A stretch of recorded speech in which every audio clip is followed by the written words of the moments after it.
తాకట్లో ఉన్న మీ బంగారాన్ని విడిపించి ఆ రోజు ఆన్లైన్ రేటుకి కొంటాం. Sharma gold company. నమస్కారం. విశ్వావసు నామ సంవత్సర ఉగాది శుభాకాంక్షలు. ద్వాదశ రాశుల వారి జాతక ఫలితాలు తెలుసుకుందాం. వివరించేందుకు ప్రస్తుతం మనతో పాటు ఉన్నారు డాక్టర్ ఈడుపుగంటి పద్మజ గారు. వారు జ్యోతిష్య వాస్తు శాస్త్రంలో పట్టభద్రులు. ఇది కూడా తొలి మహిళ అని చెప్పుకోవాలండి. సాధారణంగా పురుషులనే మనం చూస్తూ ఉంటాం. పంచాంగకర్త, అలాగే జ్యోతిష్యంలో పిహెచ్డి చేసి గోల్డ్ మెడల్ సాధించారు ఆవిడ. ఇంకా చెప్పాలంటే యూనివర్సిటీ టాపర్ కూడా. వారు ఎంతో చక్కగా పంచాంగ శ్రవణం వివరిస్తారండి. దాంతో పాటుగా రాసులు వారు ఏ విధంగా పరిహారాల్ని పాటించి వాళ్ళు ఉన్న స్థితి నుంచి ఉన్నత స్థితికి చేరుకోగలరో కూడా చెబుతూ ఉంటారు చిన్న చిన్న మంత్రాల ద్వారా. మరి ఇవాళ కార్యక్రమంలో వారి మాటల్లో విని తెలుసుకుందామా?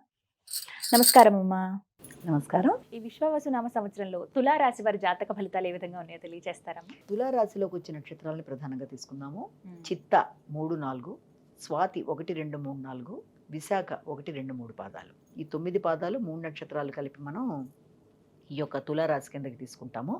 ఈ తులారాశి వాళ్ళకి ఆదాయ వ్యయం రాజపూజ్య అవమానాలు తీసుకున్నట్లయితే ఆదాయం 11, వ్యయం 5, రాజపూజ్యం 2, అవమానం 2. బాగానే ఉంది. అయితే వీళ్ళకి ముఖ్యంగా ఏంటంటే ఈ ప్లాంటరీ పొజిషన్ తీసుకున్నట్లయితే ఈ తులారాశి వాళ్ళకి కొంత ఫస్ట్ 1 or 2 months మాత్రం కొంత ఆరోగ్యపరమైన విషయాల్లో కానీ, శత్రువులు మన మీద విజృంభించడం వల్ల కానీ, సహకారం కోరడం వల్ల కానీ కొంత ఇబ్బందులు అనేవి ఎదుర్కోవడం జరుగుతుంది. కనుక వీలైనంత వరకు సమస్యలు ఏదన్నా ఉన్నా కూడా చర్చలతో దాన్ని సాధించుకుంటూ ముందుకు వెళ్ళాలి. అదైతే స్టార్టింగ్ ఒక 2 months. ఆ తర్వాత ఎప్పుడైతే ఈ యొక్క భాగ్యస్థానంలోకి ఈ గురుడు రావడం జరుగుతుందో, వ్యక్తుల సహకారం కోరడం వల్ల, ముఖ్యంగా సహకారం కోరడం వల్ల కూడా పుణ్యబలాన్ని ఖర్చు పెట్టేసుకోవడం వల్ల కూడా కొంత ప్రశాంతత అనేది తగ్గుతుంది వీళ్ళకి. అంటే ఆ విషయంలో తగిన విధంగా జాగ్రత్తలు తీసుకోవాలి. విద్యార్థులకు విద్యకు సంబంధించిన విషయాలు హయ్యర్ ఎడ్యుకేషన్ కోసం ఎక్కువ ఫోకస్ చేసుకుంటారు. అలాగే పెద్దవాళ్ళు ఎక్కువ స్పిరిచువాలిటీ మీద దృష్టి కేంద్రీకరిస్తారు. తర్వాత సంతృప్తికరంగా చేద్దాం అనుకుంటున్న కార్యక్రమాల మీద, అంటే యజ్ఞయాగాదులు లాంటివి, కొందరు స్పిరిచువాలిటీ మీద ఎక్కువ ఫోకస్ చేయడం, లాంటి ప్రదేశాలకు వెళ్ళడం, సంఘంలో ఒక పరపతి గుర్తింపు కోసం ఇదే వాళ్ళందరికీ కూడా ఇది కొంత అనుకూలతలతో కూడిన సమయంగా అనుకున్నా కూడా, ఒకటి ఏంటంటే వీళ్ళకి ఎంతసేపు కూడా వ్యక్తుల సహకారం విషయంలో కొంత అసంతృప్తి అనేది ఏర్పడుతుంది. అంటే మనం సజ్జన సహకారం ఉన్నా కూడా ఆశించిన స్థాయిలో వాళ్ళు అందించట్లేదని వీళ్ళు కొంత బాధపడతారు. కనుక దొరికినంత వరకు సంతృప్తిగా స్వీకరిస్తూ ముందుకు వెళ్ళడం బట్టి వీళ్ళకి ప్రశాంతత అనేది ఏర్పడుతుంది. అదొకటి మనం ముందు గుర్తుంచుకోవాలి. అలాగే సంతానం యొక్క అభివృద్ధి కొరకు కూడా చాలా ఎక్కువ విశేషంగా కృషి చేస్తారు. నిర్ణయాలు తీసుకోవడంలో కూడా వాళ్ళ అభివృద్ధి కొరకు వీళ్ళు ఎక్కువ నిర్ణయాలు తీసుకుంటారు. అంటే సంతానం మీద పెట్టుబడుల విషయం కావచ్చు, వాళ్ళకి ఏం చేయించాలి అన్న విషయంలో ఎక్కువ ఫోకస్ చేసుకుంటూ ముందుకు వెళ్ళడం అనేది ఒకటి ఉంటుంది. కానీ శని భగవానుడి యొక్క స్థాన మార్పు అనేది వీళ్ళకి చాలా ప్లస్ పాయింట్ అవుతుంది ఈ సంవత్సరం. చాలా ప్లస్ పాయింట్, చాలా.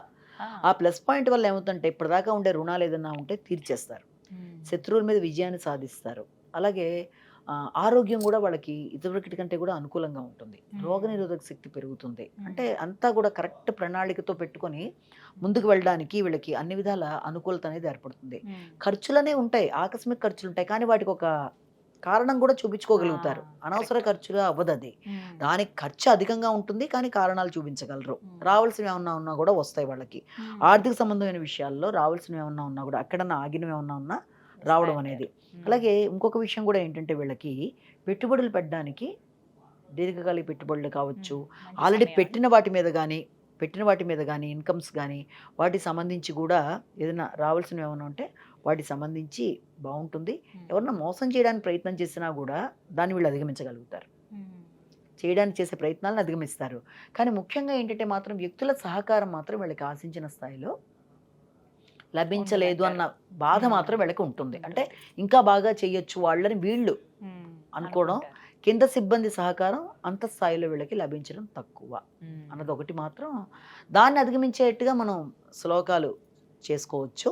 అలాగే దానికి సంబంధించిన శ్లోకాలు, అలాగే రాహుకేతులకు సంబంధించిన విషయాల్లో కూడా, రాహుకేతులకు సంబంధించి కూడా వీళ్ళకి ఏంటంటే మేదాకా అన్ని ఆశించినట్టుగా పకడ్బందీగా చేసుకునే శక్తి సామర్థ్యాలు ఉంటాయి. కానీ ఆ తర్వాత సంతానం విషయంలో వీళ్ళు ఎక్కువ ఫోకస్ చేస్తారు. స్త్రీ సంతానం అభివృద్ధి పరంగా ముందుకెళ్ళిపోతుంది. పురుష సంబంధమైన సంతాన విషయంలో మాత్రం కొంత వాళ్ళు వేరే ఫ్రెండ్షిప్స్కి, అంటే వ్యసనాలకి లోన్ కాకుండా జాగ్రత్తలు అయితే తీసుకోవాల్సి వస్తుంది మొట్టమొదటిగా. రెండోది ఏంటంటే వీళ్ళకి కొంత ఇన్సెక్యూరిటీ ఫీలింగ్ మైండ్లో ఏర్పడడం, అండ్ డిప్రెసివ్ థింకింగ్ అని కూడా కాదు, కొంత అభద్రతా భావం లాంటివి ఏర్పడుతూ ఉంటాయి అనమాట. ఏంటిది చేయగలమా లేదా అలాంటివి ఏం అక్కర్లేదు, ఎందుకంటే శని భగవానుడి యొక్క ఇది వీళ్ళకి బాగానే ఉంది కాబట్టి తప్పనిసరిగా ప్రతి ప్రయత్నంలోనూ విజయం సాధించేట్టుగా కృషి చేసి ముందుకెళ్ళడానికి చేసే ప్రయత్నాలు అనుకూలంగా ఉంటాయి. కానీ ఈ రాహుకేతువుల విషయంలో మాత్రం ముఖ్యంగా కేతు వల్ల లాభాలు అందునా కూడా లాభాల మీద విముఖత ఏర్పడుతుంది. ఏదైనా లాభపరమైన పని చేయడానికి మనసు రాదు. కాబట్టి దాన్ని కరెక్ట్గా స్వీకరించే విధంగా వీళ్ళు వినాయకుడికి సంబంధించి గంగణాధిపతి అనే శ్లోకాన్ని చేసుకోవడం రోజులో ఎన్నిసార్లు వీలైతే అంత. అలాగే ఈ రకంగా యాంటీ థింకింగ్ అంటే బాబాయ్ నేను చేయగలనా లేదా అని కొన్నిసార్లు వాళ్ళ మీద దానికి కూడా దుర్గాదేవికి సంబంధించిన శ్లోకాలు చేసుకోవడం. అలాగే ముఖ్యంగా ఈ శనికి సంబంధించి సహకార లోపం అని బాధపడుతూ ఉన్న దానికి సంబంధించి కూడా వీళ్ళంతవరకు సాయంత్రాలు ఇదే సమయంలో అరుణాచల సేవ చేసుకోవడం. ఇవి చేసుకోవడం బట్టి ఏమవుతుందంటే వ్యక్తుల సహకారం, తర్వాత ఈ యొక్క థింకింగ్ లెవెల్స్లో మార్పులు లాంటివి రావడం, లాభాలను ఉపయోగించుకోవడానికి మనసు రావడం. సో వాళ్ళు అనుకూలంగా ముందుకు వెళ్తారు. మరి ఎటువంటి పరిహారాలు చేసుకుంటే మంచిదంటారండి తులారాశి వారు?